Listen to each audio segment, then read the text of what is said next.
this issue, we decided to go with statues as a concept and the political life of statues, because we have seen a lot of this talk about statues, and the first one to have intrigued me was the Nishad community trying to build Phulan Devi statues in the 50,000 statues that they wanted to set up across UP.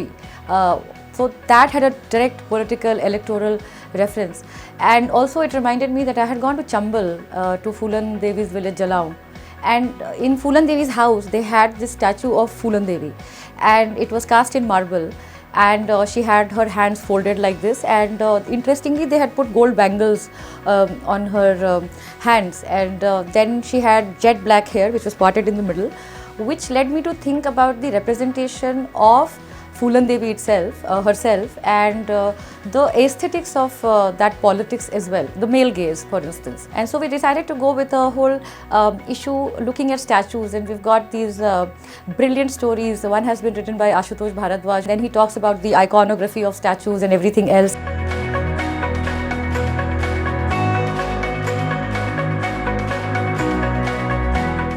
My essay for this issue examines several aspects of iconography in history, in society, insurgency and politics.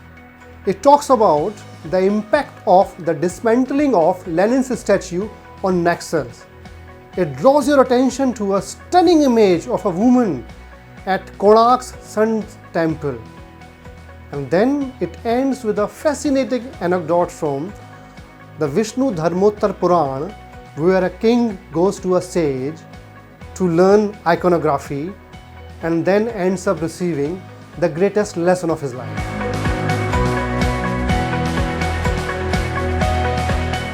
Statues and gender. Art panders to the male gaze in India as it is an integral part of our society. But does misogynistic politics influence our public statues depicting women? Does nudity and women representation in art have to highlight women bodies and curves?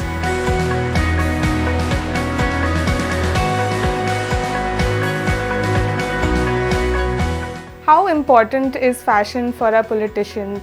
What looks like a casually put together outfit is often a carefully curated political strategy. For politicians, it's not so much about how they look, but what their look conveys to the masses.